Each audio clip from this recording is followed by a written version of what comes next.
Bienvenidos a otro episodio de Paladares. En el día de hoy tenemos un invitadazo especial que es mi amigo Ramón Aguilera. Gracias, amigo, por venir.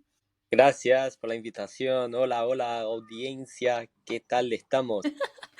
Estoy muy contenta de que esté acá. Bueno, Ramón es un amigo de la casa, ya ha grabado un episodio aquí y bueno, tenemos ganas de seguir comentándole ciertas ideas que nos van bajando nosotros, ciertas cosas que sentimos que es necesario que estemos hablando. Acerca de la temática de alimentación, gastronomía. Bueno, Ramón siendo un chef, cocinero, health coach, ayudando a personas también a transformar su vida. Bueno, si querés ahí vos contanos un poco más de qué es lo que venís haciendo ahora, amigo. Arrancá y por ahí.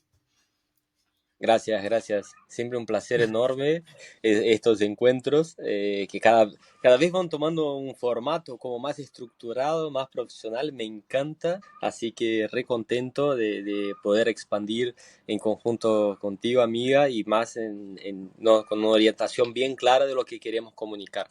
Y bueno, yo con relación a mi trabajo, ya hace muchos años que me dedico a la gastronomía, que entré en el mundo de la gastronomía hace más o menos unos 13 años, pero saliendo de todo un background y un objetivo de formación profesional en la rama biológica médica. Medio que abandoné todo este mundo y me fui hacia la gastronomía. Después empecé a entender que la gastronomía también había química involucrada, había física, había biología. Entonces ya me empezó a copar un poco más por ese lado. Vi que la gastronomía era mucho más, ¿no? Que era también sociología, que era también psicología, que había muchos conceptos ahí involucrados.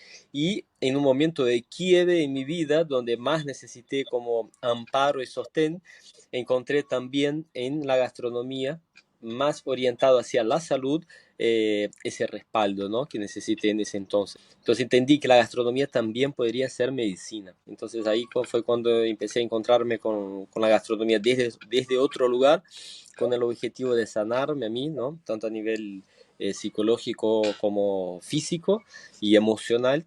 Y en este proceso me empecé a cruzar con un montón de personas. Vos sos una de ellas, ¿no?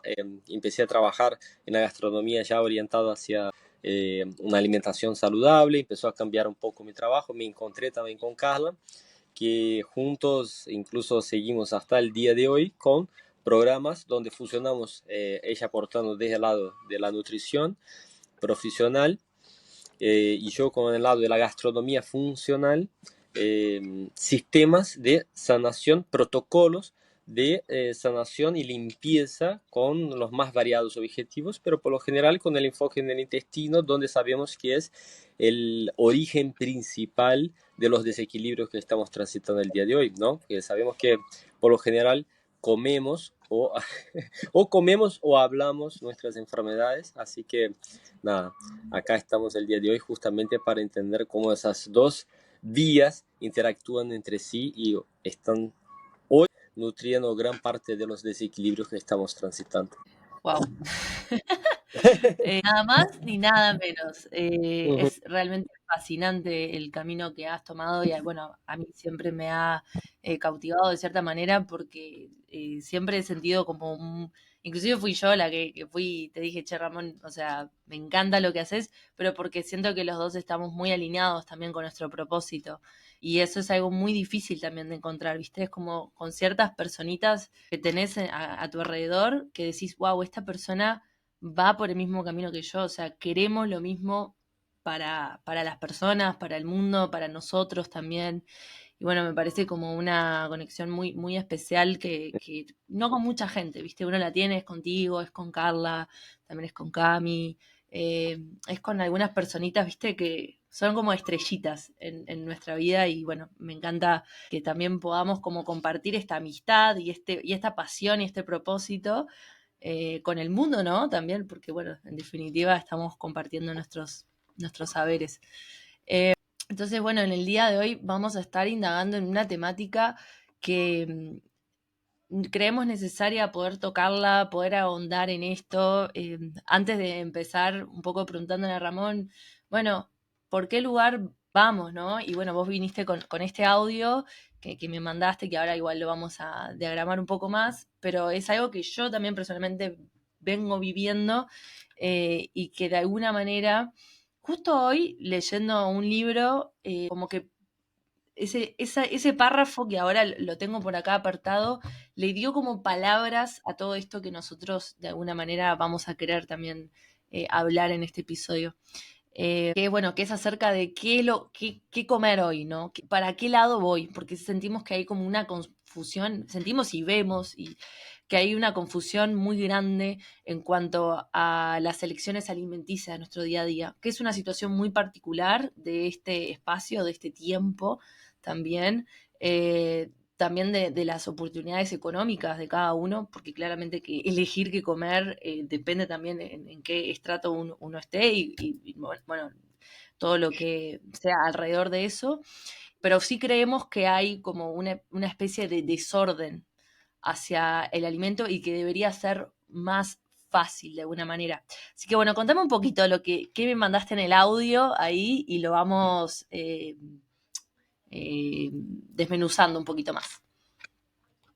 Y bueno, lo que te comenté es algo que seguramente le pase a muchas otras personas y que seguramente pase en muchas otras áreas también, ¿no? Seguramente no se limite solo a la alimentación y a la nutrición, que es esta confusión que existe debido justamente al exceso de información. Estamos viviendo un momento único en la historia, ya sabemos, ¿no? Donde el acceso a la información es instantánea y prácticamente infinita, pero eso también nos lleva a una nueva realidad, ¿no?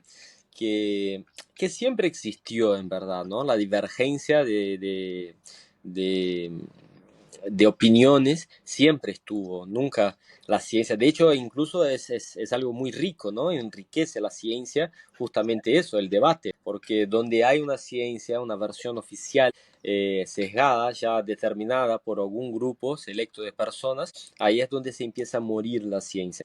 Eso que estamos viviendo es algo de alguna manera incluso positivo, ¿no? Donde puedas escuchar distintas opiniones y elegir cuál de ellas te parece como, o más que elegir, de lo que vamos a hablar también hoy, que es probar, poner a prueba, a ver cuál es la que tiene mejor fundamento.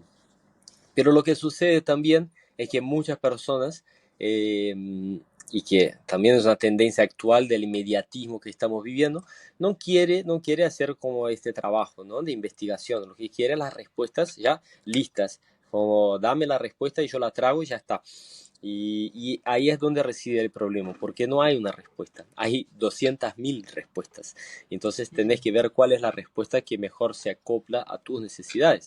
Entonces, si yo no estoy dispuesto a usar mi pensamiento crítico, usar el discernimiento, si yo no estoy dispuesto a poner a prueba estas verdades para poder llegar a una conclusión que sea lógica y compatible con mi realidad, la que yo estoy viviendo, entonces ahí empezamos en un problema, porque todos los días voy a estar cambiando de verdad y eso me va a generar una ansiedad porque todas me van a parecer que son verdades o capaz que me quedo con el peor de cada una en lugar de quedarme con el mejor de cada una y empiezo a entrar en un bucle que para personas que ya están transitando ansiedad porque son niños, sabemos que nuestra generación, incluso generaciones superiores a la nuestra, eh, vivieron una formación basada en programas, en programas literalmente de la tele. Entonces ya venimos con un background de ansiedad, de inmediatez muy, muy grande, que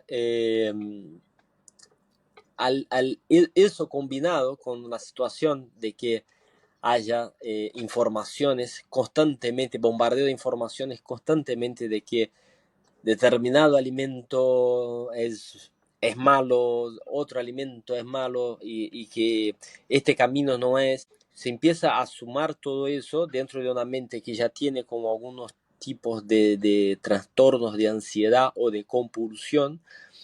y se transforma en una bomba peligrosa, ¿no? Donde la persona entra en una compulsión alimentaria muy fuerte y empieza con restricciones como muy, muy graves.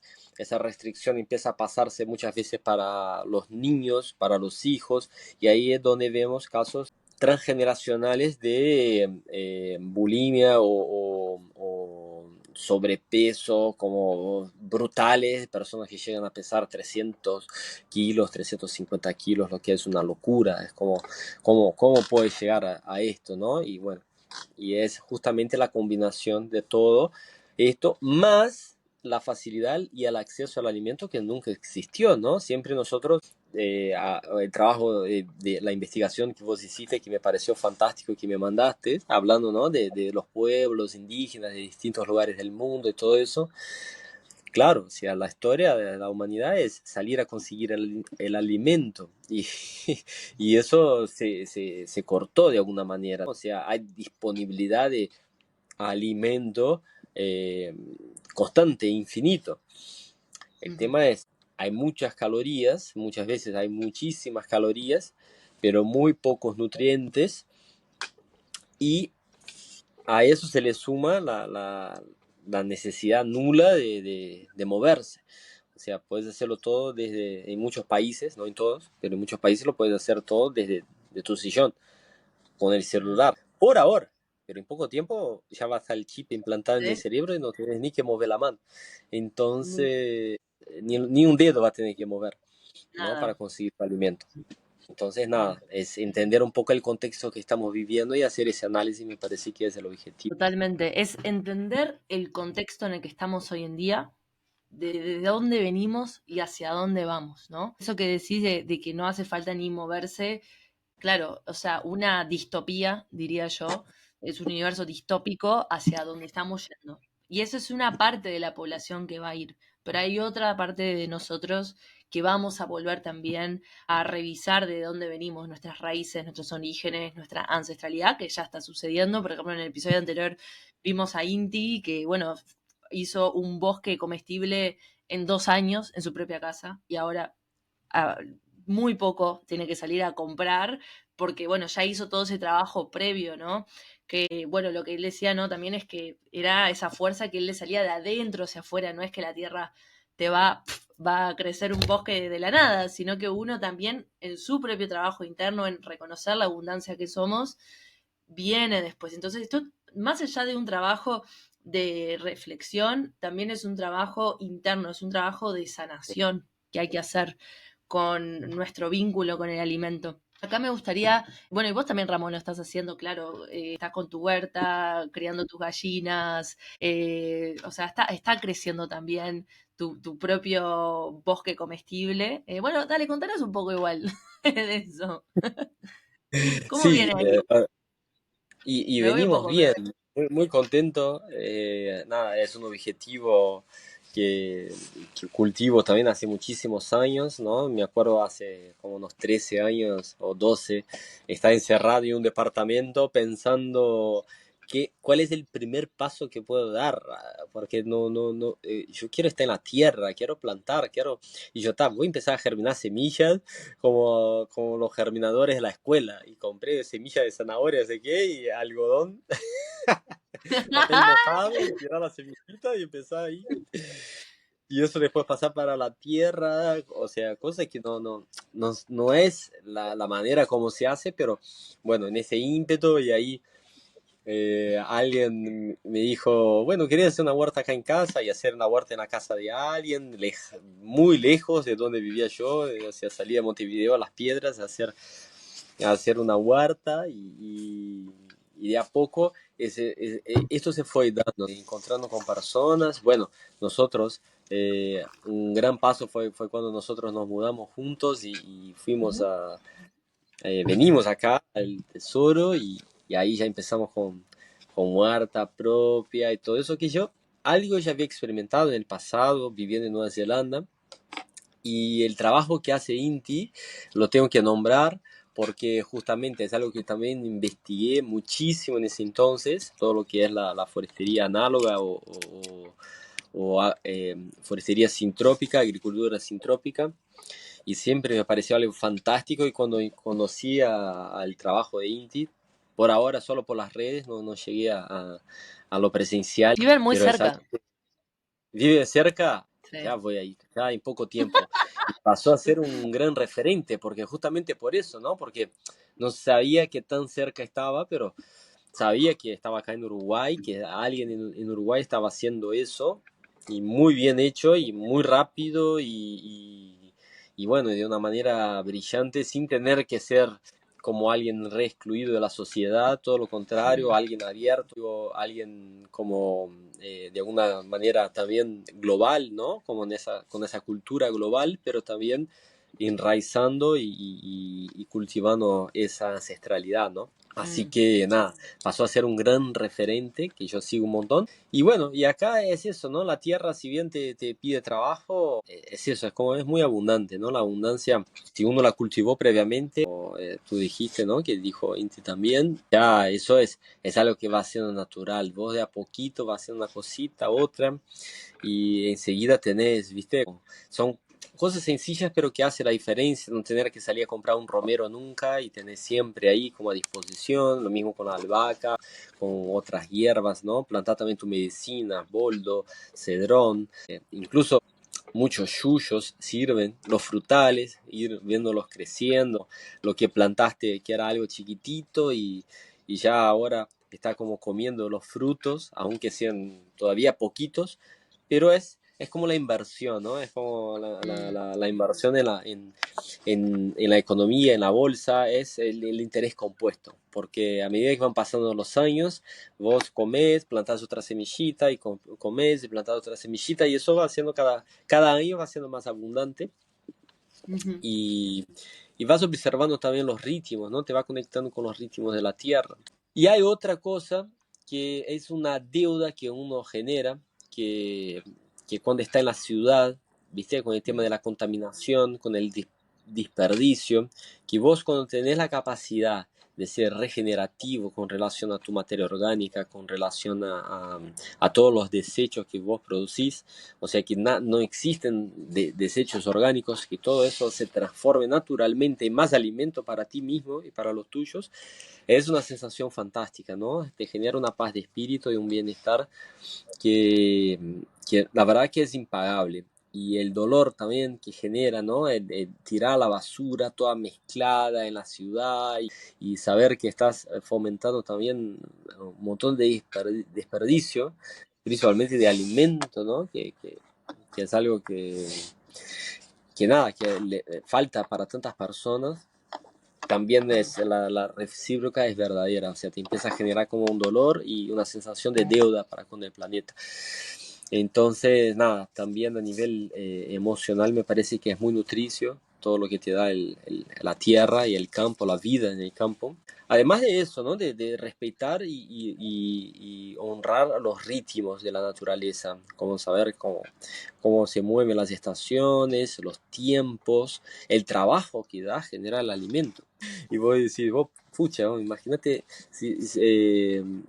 tener que además generar eso para un montón de personas que te sobre y poder vender. Y ahí empieza a dar tanto valor al campo y ves cómo está subvalorado el campo. ¿Viste cómo está subvalorado el productor de lo que sea? Está subvalorado. No te preocupes que está subvalorado. La especulación inmobiliaria, la especulación económica da muchísimo más dinero que la gastronomía y el campo y existen millones de otras actividades que son muchísimo menos eh, inherentemente necesarias, ¿no? Capaz que son necesarias para mantener la estructura que nosotros vivimos, pero no son tan necesarias como la alimentación. Y terminan siendo muchísimo más valoradas que el trabajo del campo, donde tienes una utilidad, un rendimiento muchísimo más bajo y que las inversiones son muy altas y que existe un riesgo gigante también en el campo. Se pierden cosechas, no llueve, el clima no ayuda, en fin. Entonces, nada, es como un trabajo también de empezar a buscar alternativas y un entendimiento, por lo menos, del valor que necesita esa actividad y que Mm. depende de nosotros también de esta como incentivando de alguna manera, tanto buscando contacto directamente con los productores, como también buscar alternativas para poder hacer con que sea más sostenible el consumo que nosotros estamos haciendo. Totalmente. Hacia ahí vamos, hacia ahí vamos. Me gustaría como de una manera diagramar un poquito desde dónde venimos para saber exactamente en dónde estamos ahora. Que bueno, un poco de lo que, de la investigación que estuve haciendo a partir de la idea que estaba planteando Ramón, que es de la confusión, ¿no? Acerca de nuestras elecciones alimenticias, y que también no solo que hay una confusión, sino que lo que comemos termina siendo parte de nuestra identidad y por tanto al sobreidentificarnos con lo que comemos terminamos perteneciendo a un grupo social que eso en un nivel extremo se termina convirtiendo en un culto o una secta, ¿no? Eso lo vamos a hablar un poquito después. Pero sí me parece importante remarcar que antes la globalización, o sea, antes de descubrir América, era el tema de las elecciones alimenticias era mucho más simple. O sea, que se comía lo que tu familia comía, lo que tu alrededor lo permitía, las estaciones del año y las condiciones económicas, por supuesto. Y todo esto sucedió, claro, antes de la globalización, que fue antes de que el hombre, los seres humanos, descubriéramos América, ¿no? ¿Qué es lo que se comía en Europa? Las personas pobres que no tenían posibilidad, ¿no? de pagar por alimentos, comían más que nada granos y semillas, o sea, especialmente granos, cebada, avena y centeno. El trigo era para las clases gobernantes y eran consumidos como pan, gruel, que sería como la avena, ¿vieron? Y pasta por todos los miembros de la sociedad. Las habas y las verduras eran complementos importantes en la dieta basada en cereales de las clases inferiores. Pero esto, claro, o sea, los vegetales también hasta dependía de la época, porque en invierno no crecía nada, ni una haba, ni nada de eso, sino que era más que nada papa y cebolla, ¿no? Que son, bueno, perdón, antes ni siquiera estaba la papa, o sea, cebolla y no sé qué más, y alguna raíz, algún tubérculo, porque claro, era lo que podía permitir el clima, ¿verdad? Especialmente en los países nórdicos. La carne era muy cara y por lo tanto más prestigiosa. La carne de caza era común solo en las mesas de la nobleza, las carnes de carnicero eran más frecuentes, eran la de cerdo, pollo y otras aves domésticas. Y bueno, más que nada la carne de res era menos común porque requería una mayor inversión en tierra. Así que ahora estamos viendo, por ejemplo, una gran diferencia. La carne de res era lo menos común y hoy en día está al alcance de nuestra mano en cualquier restaurante de comida rápida, ¿no? Sin embargo, en América, en las montañas y en los campos abundaban los árboles frutales, aguacates, papayos, mangos y frutas comestibles también como los tomates. Se obtenían ceras y miel de las colmenas de la abeja y en las lagunas había peces comestibles también, crustáceos. Bueno, todo esto igual, excepción de las verduras que dije antes y las frutas, los peces también eran parte de la dieta europea en ciertas partes de la zona. La carne, al igual que en Europa, se consumía solo durante celebraciones y en algún momento puntual. El pescado solo se consumía en algunas zonas que tenían acceso al mar. Y en todo el caso, la dieta de los indígenas era sobria y básicamente vegetariana, sin consumo de carne. En el caso de los nahuas, su proteína la obtenían de los pececillos de la laguna en la que se asentaba su ciudad. Bueno, por supuesto que el maíz era el principal alimento que se comía hervido, tostado, se masticaba dejando fermentar sus granos. Esto también sucede con la mandioca en el Amazonas. Y se fabricaba la chicha, que era su bebida alcohólica más usada. Originalmente la chicha se obtenía al masticar y escupir los granos de maíz en la mazorca recién cosechada. O sea, había todo un proceso de fermentación, de germinación, de deshidratación, de cocción, muy complejo, que bueno, ahora podemos ver que era lo que permitía el ambiente, lo que permitía el lugar, ¿verdad? Y en las tierras altas de los incas el maíz era sustituido por la quinoa. En Uruguay, que esto es muy interesante, esto es una información que conseguí no me pregunten dónde, pero la conseguí de un foro, ¿vieron? Pero bueno, Renzo Piugarte, que fue antropólogo de la UDELAR. Hay muy poca información acerca de los indígenas, de lo que es lo que comían, y esto igual lo ahondamos en un episodio de acá de Paladares que se llama Los alimentos perdidos, los alimentos olvidados, perdón, con Laura Rosano y Alejandro Sequeira.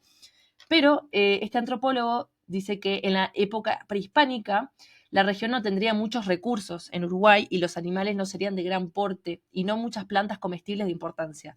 La dieta original estaría basada en la carne de la fauna autóctona, que por supuesto que en ese momento no había ganado vacuno, y Piugarte no descarta que hayan consumido también insectos y larvas, como lo hacen los pueblos en un estado de evolución similar en el mismo tiempo, ¿no? Menciona los huevos de aves, especialmente los de ñandú y perdiz, y podrían haber vivido también de la pesca, pero eso no se sabe. Quizás cazaban también comadrejas, tatú, tamandúas, pecaríes, y también se menciona la rana común, las almejas, caracoles. Los butuá, butiá y yatay habrían tenido también importancia en la dieta indígena, ¿no? Y otros frutos nativos. Bueno, lo mismo en Asia, tenemos cereales, pescados fermentados, soja fermentada, vegetales, carne ocasionalmente, y bueno, en África un poco lo mismo. Entonces, acá lo que podemos observar acerca de todas estas condiciones es que el propósito de alimentarse antes de la globalización, antes de que se descubriera América, este lado del mundo, era para estar sano, era para vivir más años y también ni siquiera pensando tanto en eso, sino que digamos que si vos tenías tiempo para pensar, bueno, quiero vivir más años para mis hijos y demás y estar saludable, era porque también tenías un momento de reflexión, había también una madurez en cuanto al pensamiento, ¿no? Pero para la mayoría igual era lo que había al alcance, era una cuestión de supervivencia, ¿verdad? En la era medieval, porque acuérdense, no solo que había que comer y listo, y alimentarse y ya, sino que también habían muchísimas más amenazas tanto virales, de pestes, de infecciones que se te puede agarrar, no sé, viene un caballo y te arrolla, o sea, era mucho más salvaje, ¿no? La supervivencia, ¿no? Y el propósito estético y ético estaba bastante alejado, o sea, que las poblaciones lo que buscaban era subsistir para trabajar y para estar sano para la familia y poder no darle lo que necesitaban a sus descendientes. No había intereses económicos de parte del que te vende la comida, porque no habían industrias directamente, no había publicidad, no había marketing, no había comunicación. Entonces el interés era directo del comerciante, obviamente que habían comercios en la Edad Media, que era del productor al cliente, o en su defecto, uno produce los alimentos en su casa, que es un poco de lo que estábamos hablando antes, que no, o sea, que no hay intermediario, ¿no? Bueno, entonces, ¿qué es lo que cambió? La globalización y las redes de comunicación. Nos vamos ahora a esta época postmoderna, o sea, la era industrial que estamos yendo ahora a la tecnológica. Llegamos a un punto donde comer es una decisión ética, estética y mental, y a un extremo donde nos identificamos en estos grupos sociales. No es solo nuestro estatus económico, como era en la Edad Media, sino que es en lo que comemos, si sos vegano, si sos keto, si sos carnívoro. Y el que comemos es una disputa social también, que divide a las mesas y puede llegar hasta dividir familias, grupo de amigos, parejas. Así que bueno, vamos a entrar ahora un poquito hondo y ahí Ramón nos va a contar un poco de lo que estamos viendo de las dietas modernas que se propagan mucho en redes sociales. Acá tengo escrita las ketogénicas, las altas en proteína, las altas en carbohidratos, las dietas donde se cuentan las calorías, que eso estaría bueno que también lo hables, y bueno, la disputa que hay entre los extremismos, o sea, el veganismo versus el carnivorismo. Contanos un poco, Ramón. Excelente. A ver, ¿por dónde empezamos? ¿Por qué tanta cosa, un mar de cuestiones? A ver si podemos estructurar de una manera que quede con un camino lógico. Ahí, como agarrando de donde, medio que de donde terminaste tú, con relación a la historia, ¿no? Que nosotros venimos de esa visión como más recolectora y cazadora, ¿no? Que incluso podemos observar todavía en algunos pueblos indígenas, principalmente donde hay mucha abundancia, ¿no? Porque también la recolección y la caza también depende de que haya abundancia. Porque si no, no puedes vivir en un lugar donde no haya abundancia de la recolección en la casa. Estás en el medio del desierto y vivís, y sos cazador-recolector, estás medio desubicado. Entonces, la caza y la recolección es donde hay, ¿no? Para hacerlo. En Ujú. la selva, acá en América, bueno, quizás en África también, que si bien hoy hay mucho desierto, también hubo también grandes extensiones y todavía las hay de selva, ¿no? Y agua, donde hay agua, hay vida, etcétera. Después vimos con la agricultura y la pecuaria la extensión, ¿no? La expansión de los pueblos. O sea, puedo empezar a habitar lugares donde no podría habitar antes porque llevo mis animales conmigo. Quizás algunas Ujú, semillitas, si hay agua, si no, llevo mis animales y con pocos recursos puedo estar multiplicando. Capaz que si hay pasto o si me organicé lo suficiente y planté en un momento, que de hecho eso, ¿no? En un inicio los granos y los cereales son mucho más, en un principio, mucho más interesantes como para alimentar el ganado que para comerlos directamente, ya que, como vimos, ¿no? El maíz, la mandioca, hay una mandioca brava, por ejemplo, que ahora ya eso es mucho más seleccionado, pero en un principio no sabía si la mandioca era la normal o la brava, que la brava es venenosa. Tienen que hacer todo un proceso mm, para poder comerla y no morirse. Bien.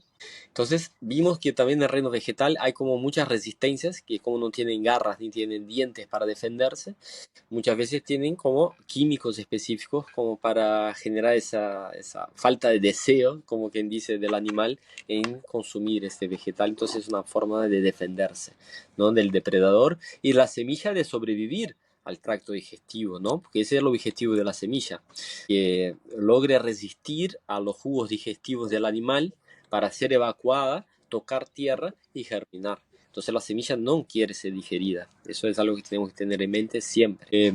Obviamente que el animal tampoco quiere ser digerido. Su objetivo no es ser comida, pero su mecanismo de defensa es otro. No es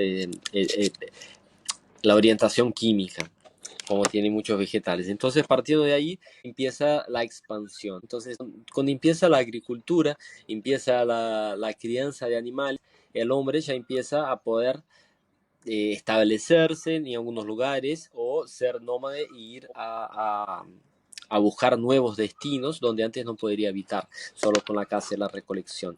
Entonces ahí ya empieza un nuevo punto. Ahora, en algún momento, y eso me gusta siempre resaltar, hubo un cambio con la industrialización de la agricultura y la producción masiva de granos, donde se empezaron a utilizar los granos no solamente para alimentar el ganado animal, vacas y cerdos, pero otro ganado animal también, que son los humanos, los esclavos laboristas, donde nada, tienen que empezar a comer estos cereales. Entonces empezó toda la cultura de los cereales, y no que los cereales sean malos, pero ahí se empezó una gran promoción de los cereales para mm, que aumente el consumo de los cereales para justificar esa producción, que estaba mecanizada, automatizada de alguna manera, ¿no? Con los pesticidas, con los fertilizantes, con las maquinarias, entonces se puede producir más cantidad y más rápido. Entonces, la propaganda ahí para que la gente empiece a consumir más y más cereales. Entonces, ahí ya empieza un gran cambio. Y después, un segundo gran cambio fue cuando se empezó a producir la grasa de estos granos de cereales.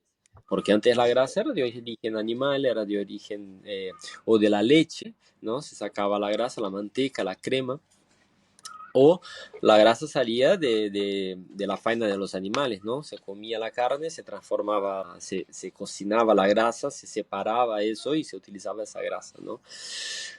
Para distintos objetivos, sea de vaca, de cerdo, de pato, pescado, ¿ah? Había muchos orígenes, pero ahí hubo un clic y se empezó a utilizar la grasa vegetal. La grasa vegetal tiene algunas cuestiones, porque como son ácidos grasos poliinsaturados, eso es una cuestión química que no vamos a entrar en detalles ahora, eso lo que tiene, le confiere una inestabilidad oxidativa a esta grasa. Eso significa que es mucho más sensible al aire, ¿tá? Y a la ranciedad. Y entonces se empezaron a utilizar técnicas específicas de procesamiento. También antes de eso hay que pasar por procesos muchas veces de solventes, de solubilidad, de pasar por solventes esa cera, esa wax, ¿no? Que sale de la semilla para poder extraer este aceite. Entonces ahí ya se empiezan a utilizar solventes, hexanos, etcétera, y otros procesos para mantener esa grasa que no se ponga rancia. ¿Tá? Entonces ahí es donde con la utilización de un montón de industrias y químicos se puede lograr una gran producción de grasa. Lo que pasó con eso fue, ahora la grasa es muchísimo más accesible, porque antes era comprar la grasa de animales, conseguir grasa de animal era muy difícil, ahora se produce muchísima cantidad, es mucho más tragable, ¿no? Porque la grasa vegetal es como que la pasás como si nada, la grasa animal es como más fuerte, más pesada, la sentís. La grasa vegetal es como que va como si nada. Y bueno, y ahí a eso se le sumó la industrialización. Entonces ahí entró la industrialización y con la industrialización se empezó la producción masiva de alimentos y obviamente para agarrar el paladar que se usa, mucha grasa y mucho azúcar. ¿Tá? Mm. Bomba de grasa, bomba de azúcar, si explota en el paladar y la gente queda súper excitada, súper estimulada y consume más y más y más. Entonces ahí es donde el alimento empezó a ser muy calórico y de baja densidad nutricional a nivel de proteínas, vitaminas, minerales, etc. ¿Tá? Entonces ahí es la primera complicación que ya observamos. En contrapartida, que es lo que estábamos hablando ayer, en el útero de la problemática del extremismo específico, nace su extremo opuesto. Entonces, al empezar con toda esa movida de la industrialización, del alimento vacío, de la fast food, de la comida chatarra, nace toda la movida de la alimentación saludable. Porque antes no existía alimentación saludable, era alimentación. No existía saludable y basura. Era alimento y Mm. punto. Entonces, como empezó a nacer el alimento basura, entonces el mismo alimento basura engendra la alimentación saludable. ¿Se entiende? Como el yin yang, que tiene la bolita negra dentro del blanco y la bolita blanca dentro del negro. No se puede existir uno sin el otro. Entonces no puede existir la alimentación saludable sin la alimentación basura. Entonces ahí es donde nace. Entonces alimentación saludable. A ver, vamos en esa búsqueda. Y en esa búsqueda estamos todavía. En este recorrido también vimos como orientaciones específicas dentro de esa alimentación saludable, sea porque sea, sea por cuestiones éticas, sea por cuestiones de pertenencia, sea por cuestiones filosóficas, sea por cuestiones estéticas, sea por salud mismamente, propiamente dicho. Eso ahora vamos a hablar un poco más de detalle, qué es salud, cómo se puede medir la salud de un estilo alimenticio. Pero ahí es donde empezaron a nacer otras cuestiones similares a la comida basura y la alimentación saludable. Por ejemplo, en el seno del veganismo extremo, ¿no? Es donde nace el carnivorismo. Entonces, si no existieran veganos, no existirían carnívoros.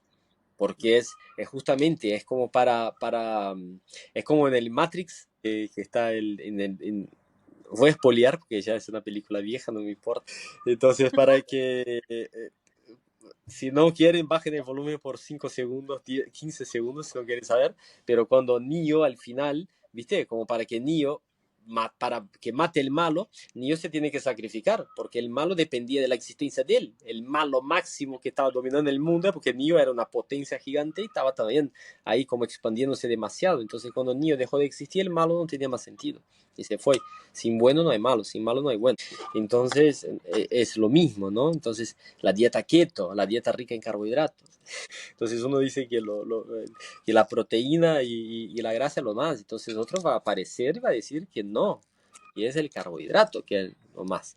Lo mismo pasa con el higienismo, ¿no? Con toda esa movida de la alta nutrición, de la alta densidad nutricional, va a aparecer alguien y va a decir, no, queremos baja densidad nutricional, queremos alimentos que sean prácticamente que solo agua y enzimas, ¿entendés? Entonces es justamente eso, que siempre una orientación nutricional va a tener su opuesto y si no tiene, a medida que vaya creciendo lo va a engendrar de alguna manera. Entonces, eso primero que nada.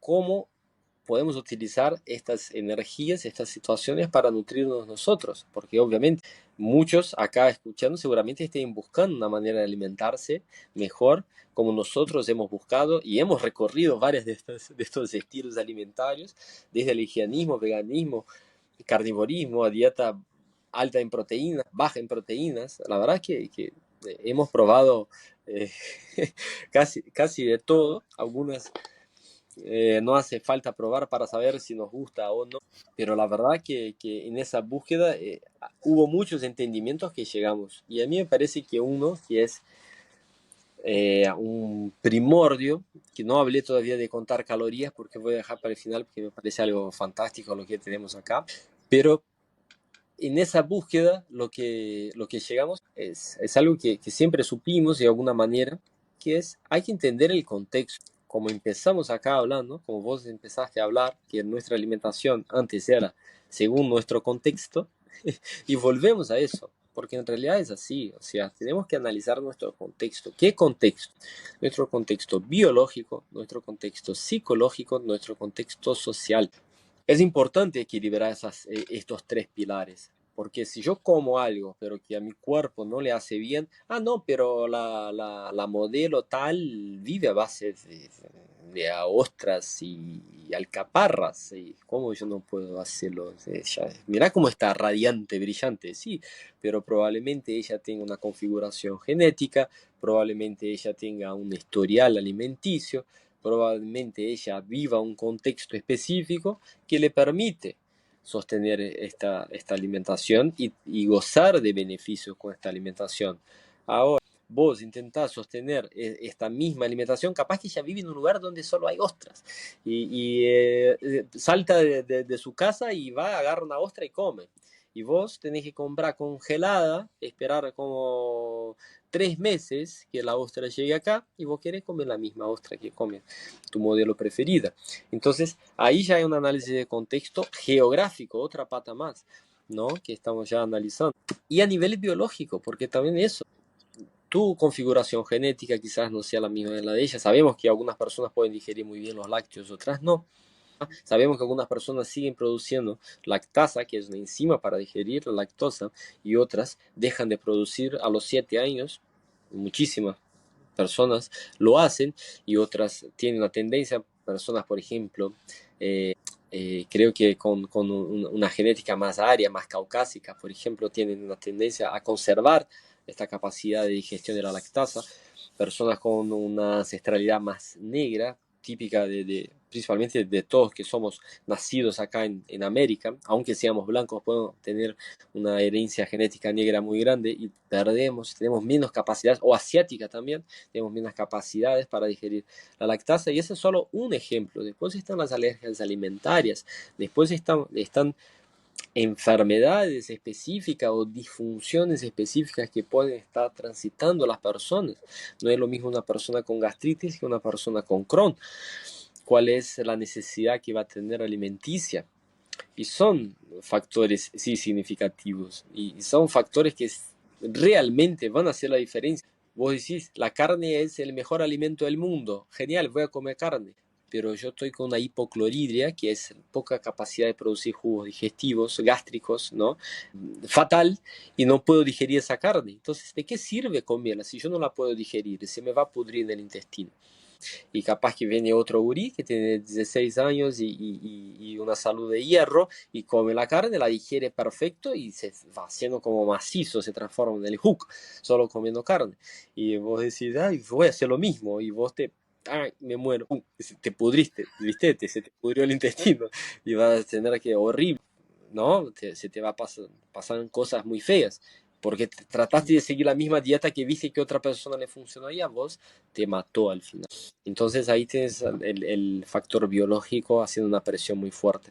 Ya hablamos del geográfico un poquito y me gustaría hablar rápidamente del psicológico y social y cerrar con la cuestión de las calorías, que me parece que encierra bien el tema. A nivel social y psicológico es muy sencillo. A nivel social es eso, ¿no?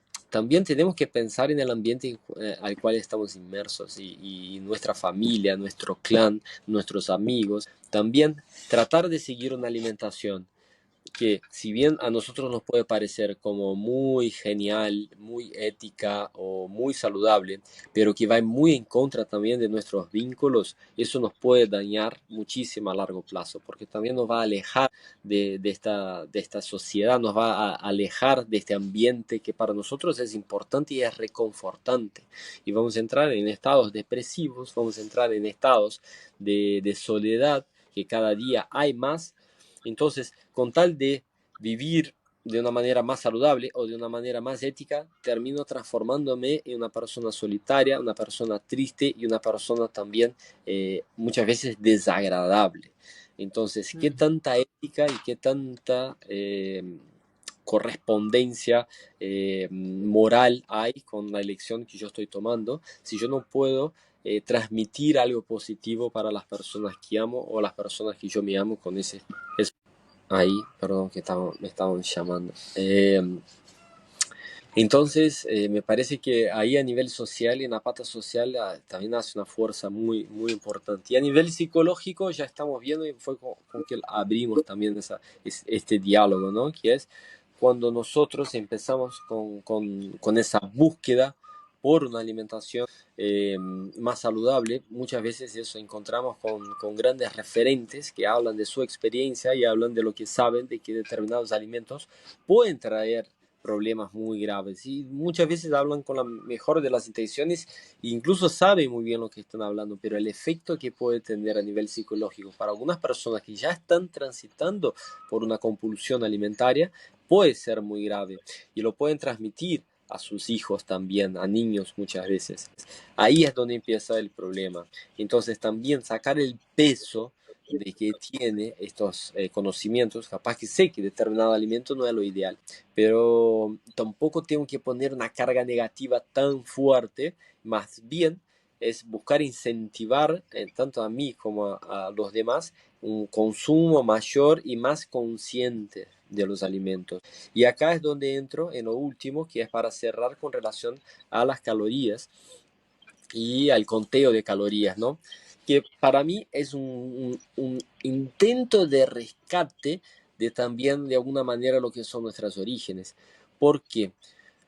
Porque en realidad el hombre, en realidad, es un poco de rescate al origen, también ahí es el contrario al origen, ¿no? Porque el hombre en un principio, ¿qué buscaba? Calorías. O sea, ¿qué querías con el alimento? Es calorías, que es el fuel, el combustible para seguir.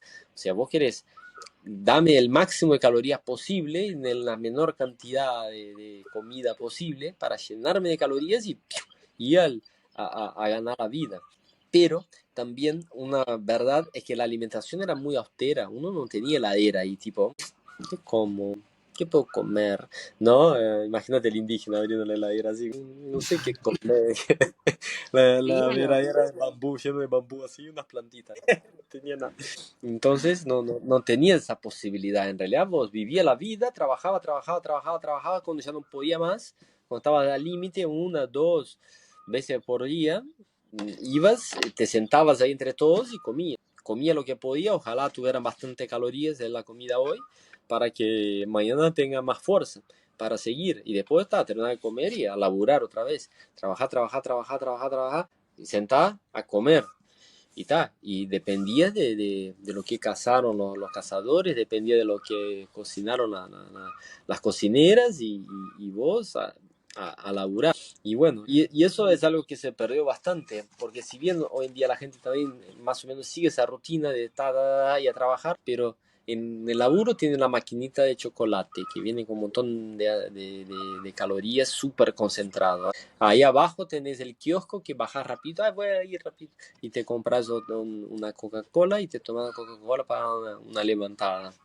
Y, y así vas, y en esa ruja seguís, y al final terminás consumiendo muchísimas calorías constantemente en el día y perdiste esa capacidad de la frugalidad, ¿no? O sea, de darlo todo y bueno, ojalá que me compense las calorías y si no se me compensa, mañana será, ¿no? Y hoy en día no, es como que tengo que contar las calorías para poder comer todo lo que a mí me gusta sin pasarme.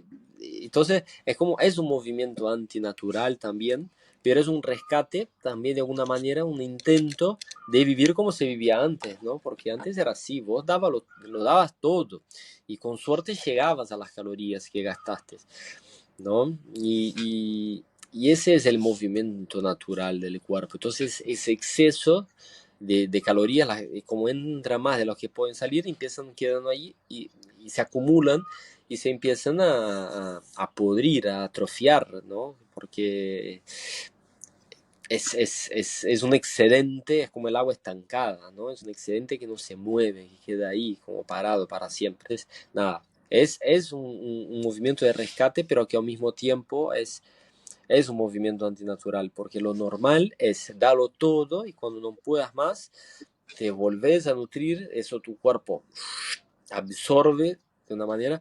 Por eso también la cultura del ayuno ganó tanta fuerza hoy en día, porque como te pasás comiendo, vos venís, comé, comé, comé, comé, que incluso fue un estilo de dieta también, ¿no? No, tenés que comer a cada una hora porque así tu metabolismo se acelera. Sí, yo la hice Tiene de su, chica. sí, por eso, tiene su base también, obviamente, no es algo descabellado, tiene su base científica, pero está, engendra después el ayuno, y es para compensar esa orientación, viene otro y dice, no, es al revés, no tenés que comer nunca, ayuno intermitente, o comes una vez a cada 24 horas, y está, y a algunas personas le va bien una, y a otras personas le va bien otra. Seguimos en el mismo, hay que hacer un análisis del contexto, hay que hacer un análisis social, hay que hacer un análisis de tus características psicológicas, geográficas, sociales, biológicas, primero, más importante que nada, ¿no? O en realidad las cuatro son sumamente importantes, pero siempre tiene que partir desde un discernimiento claro una experimentación personal para que se acople a su estilo de vida, a tu ambiente y a tus necesidades intrínsecas, porque es tu bioindividualidad ahí, ¿no? Que es el concepto clave que lo dejo ahí como para cerrar, que es eso, ¿no? Lo que define tus necesidades únicas, inseparables, que incluso pasa también que, por ejemplo, acá en casa, nosotros con Cami, nosotros no comíamos a la misma hora. Algunas veces sí, sentamos todos en la mesa y comemos todos juntos, pero muchas veces yo capaz que tengo hambre 2, 3 horas antes que ella, entonces no voy a esperar y ella tampoco la voy a obligar a comer antes, que no tiene hambre. Entonces también es como vas surfeando ahí todo eso, buscando un equilibrio que sea sano para ti y para los demás también. Muy bonito, amigo. Muchas gracias por Gracias a todo tu ti, gracias por la aporte. paciencia, por dejarme hablar tanto. No, o sea, un placer siempre escucharte realmente. O sea, hiciste un análisis muy completo de todo lo que estamos viviendo hoy en día y seguramente mucha gente estará asintiendo la cabeza diciendo, sí, sí, me pasa esto, me pasa lo otro. Y bueno, a mí me gustaría agregar también que la solución un poco para este dilema, más que un problema, es un dilema que estamos teniendo hoy en día, son varias cosas. Una es crear un sentido de individualidad, que es algo que estamos perdiendo hoy en día. Que el sentido de individualidad es decir, esto es lo que a mí me hace bien, pero no necesariamente lo que a vos te va a hacer bien. Tal vez uno pueda de alguna manera tener choques o bueno, o diferenciarte, ¿no? También del resto, pero sin tampoco caer en un dogma, ¿está? Siempre todo con equilibrio, ¿no? Tengo una alimentación diferente a la tuya y no voy a caer en lo que come la mayoría de las personas, porque no es lo que me hace bien, pero al mismo tiempo tengo un sentido de pertenencia en ciertas ocasiones, ¿no? De donde lo permite, donde estamos celebrando, ¿no? Como hacían los indígenas que celebraban comiendo carne, lo mismo en Europa, ¿no?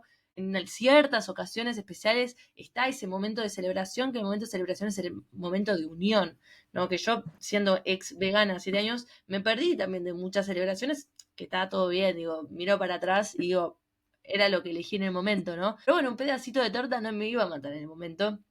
Y aún así lo comes como algo simbólico, ¿no? Como, bueno, estoy compartiendo como este dulce, esta torta que cuando somos niños estamos en un cumpleaños y nos refiere también a momentos felices. Y en ese momento de celebración, como ese chocolate, como esa torta, como de una manera, ¿no? Para aportar como ese ingrediente mágico que es, ¿no? También compartir un momento con alguien más, por más de que no sea como una elección súper saludable que se acople con tu día a día. Eso me parece importante remarcar.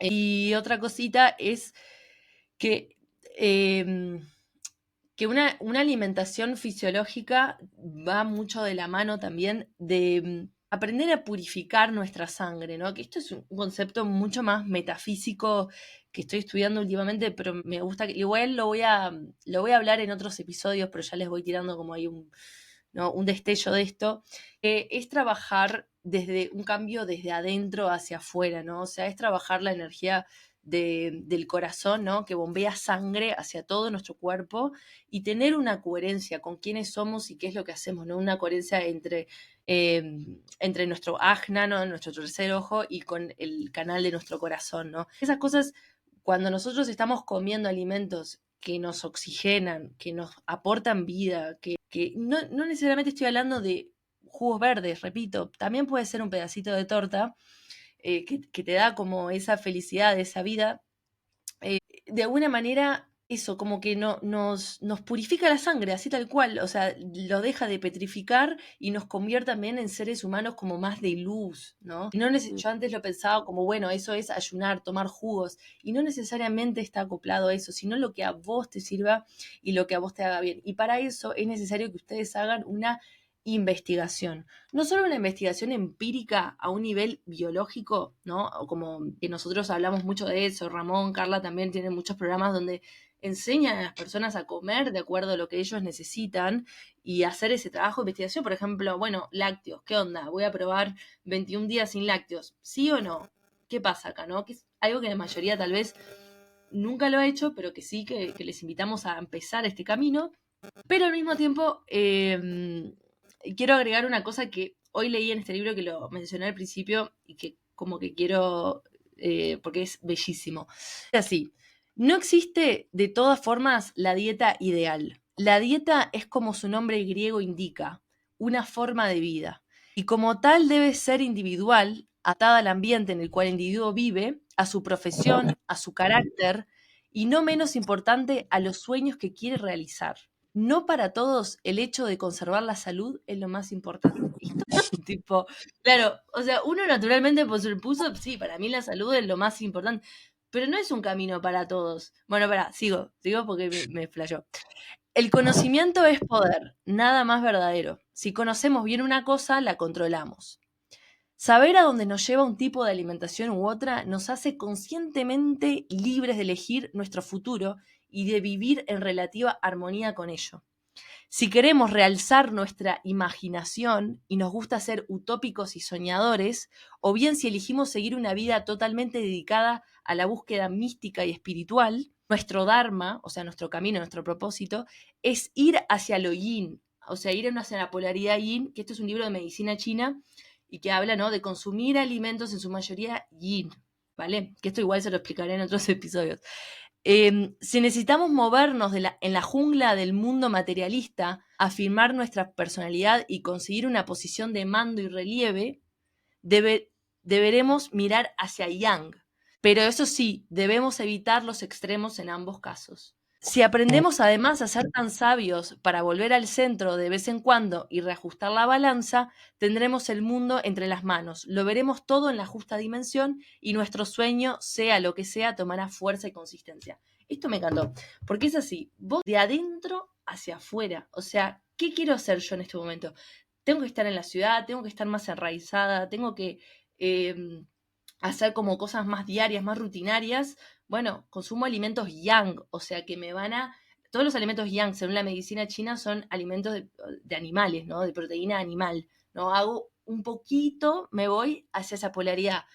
Tengo ganas de purificar, tengo ganas de meditar más, de sentirme más ligera, me voy más a los alimentos yin, que son de más agua, de más nutrientes, que crecen de arriba, ¿no? De arriba, o sea, los que crecen de hacia abajo son los alimentos yang, los tubérculos y todo lo que sea la proteína animal. Entonces, esto realmente es un recordatorio para que ustedes puedan definir qué es lo que ustedes quieren hacer. O sea, ¿cuál es tu sueño? ¿Qué querés vivir vos? ¿En qué extremo te querés meter? Y no te vayas a la polaridad, pero sí, bueno, yo ahora necesito más estabilidad, jungla de concreto, etcétera, etcétera. Voy por este lado. Yo ahora necesito más purificación, voy para el otro. Pero ven que este cambio es de adentro hacia afuera. No es que consumo una información, ay, esto me hace bien, entonces esto es para mí, sino que yo misma estoy definiendo mi propio futuro a través de la dieta, que como dice acá que viene del griego, es tu propio estilo de vida. Así que esto me pareció maravilloso. ¿Vos qué pensás, amigo? Sí, me encantó, fantástico, fantástico. En eso, ¿no? Como la alimentación no simplemente como caracterizada como buena o mala. Vos no vas a poner tipo comida saludable o comida no saludable. No, no, no. Es comida para la orientación y el objetivo que tienes. Más allá de decir saludable o no saludable. Saludable es lograr tus objetivos. Saludable es expandirte, saludable es retraírte también, o sea, saludable es seguir la necesidad que imprime tu alma en tu ser. O sea, vos estás ahí con una necesidad real de búsqueda, de aislamiento, de lo que sea, de conexión, de desconexión, cual sea la necesidad que te está imprimiendo tu alma, vos la vas a potenciar con la alimentación que vas a elegir, más allá de que una persona diga, no, porque tal alimento es malo, no, para lo que yo estoy buscando ese alimento es bueno y me va a hacer bien y me va a potenciar. Y como yo voy a llegar a mis objetivos, y como yo voy a poder expandir mi creencia, como yo voy a poder meditar mi cuestión, este alimento me va a ser positivo y ese beneficio que voy a lograr de este alimento para mí es igual que salud. No necesariamente es como ese purismo de que algún alimento no puedo consumir más ni menos de Amigo, anda un determinado poquito más para alimento. atrás. Anda un poquito más para atrás, porque estás cortando los ojos. Ahí, bien. Repetí. ¿Sí? Que ni consumir como un gramo más de tal cosa o un gramo menos de tal otra porque voy a desequilibrar mi balanza nutricional. No, no, no. Voy a comer para saciarme, tanto a nivel digestivo como saciarme también a nivel psicológico de mis objetivos, ¿no? De mis logros, de mis conquistas. Entonces, nada, también pueden ser de mis vínculos, también puede ser de mi trabajo, puede ser de mis estudios. Es como en la historia de Buda sucede eso también. No me acuerdo exactamente lo que estaba comiendo Buda, o creo que estaba ayunando, no estaba comiendo directamente en esa última meditación ahí, que hubo una tremenda guerra con Mana, y al final estaba por morirse, por palmar, que creo que no comía, ayunaba durante 40 días, y vino una muchacha y le dio arroz blanco y ghee, me parece, que fue lo que comió, y ahí iluminó. Entonces, Mm. ¿qué pasa? Pero él estaba en este ayuno para iluminar, y al final una comida normal fue el último paso entre él y su iluminación. A mí me sirve la analogía como para entender que en realidad no necesariamente es la decisión más lógica o la de senso común más aceptada, eh, que está la verdad, ¿no? La verdad es también una cuestión intrínseca donde nosotros vamos a hacer esa avaliación de las distintas áreas que conforman nuestro ser, tanto a nivel social como psicológico, geográfico y ni que hablar biológico, dentro que va a conformar esa individualidad que dijiste como herramienta práctica, ¿no? Para poder determinar cuál es la alimentación que voy a seguir. Entonces esta individualidad va a ser conformada por todas estas variables que conforman mi microverso, ¿no? Mi microclima en la cual estoy inmerso, y habla de mis vínculos, mi ambiente, mi espacio, mis objetivos, mi genética, etcétera, etcétera, etcétera. Y con eso voy a determinar a través de la experimentación y a través de medir también, probando, sacar y agregar cosas, a ver cómo me voy sintiendo, que también es algo muy común, ¿no? La gente, pucha, uno, dolor de cabeza todos los días, cansancio, o mujeres con estreñimiento, o hombres también, o dolores menstruales, y no probás sacar el pucho, no probás sacar el postrecito que comes todos los días, no probás sacar la cerveza o el vino que tomás todas las noches, no probás sacar el chocolatito, no probás sacar nada y no probás agregar otras cosas, no haces esa experimentación, tampoco vas a llegar a ningún resultado, ¿no? Posible. Entonces, es un equilibrio de todo. Tampoco es, no, es lo que importa entonces es comer lo que yo voy y yo quiero comer eso. No, no es así. Es de verdad, No. es hacerlo desde la conciencia, ¿no? Desde esa experimentación, ese compromiso real contigo, con tus seres queridos, con tus objetivos, con tu ambiente, etcétera, etcétera. Entonces ahí es donde entra el discernimiento, ahí es donde entra, ¿no? La intuición, la autoobservación, ¿tá? También Por eso el mindfulness no está distrayéndonos constantemente, consumiendo todos los tipos de distracciones posibles, el celular, computadora, pantallas en general, o incluso puede ser una revista, un libro, porque me estoy escapando, estoy evadiendo, ¿no? Entonces es como que conectar con esa conciencia plena y saber de verdad, a ver, ¿qué está pasando? ¿Por qué estoy incómodo? ¿Por qué quiero escapar hacia la pantalla? ¿Qué es esa incomodidad? Y ahí vas reflexionando y vas haciendo las pequeñas pruebas que te van ayudando, sea con un ayuno, sea con un cambio de alimentación, sea con un cambio de ambiente. Y bueno, herramientas hoy en día hay miles y están todas a la mano. No hay excusas, es ponerse a laburar y si tienen cualquier duda, escuchen Paladares que acá van a tener todas las respuestas. ¡Amo! Lo voy a poner de cortina. Amo, amo, amo. Wow. Bueno, y también vayan a la página de Ramón, también, @Ramón Aguilera. Yo les voy a dejar el link igual ahí abajo, así pueden ver más de su trabajo, que bueno, que es inmenso, y junto también con Carla, que son un equipo potencia. Así que bueno, muchas gracias, amigo, por venir. Realmente fue una conversación maravillosa y muy completa, la verdad. Y que se repita, porque me Y que se encantó. repita. Muy bien, gracias a todos por escuchar. Nos vemos la próxima. Gracias, chao.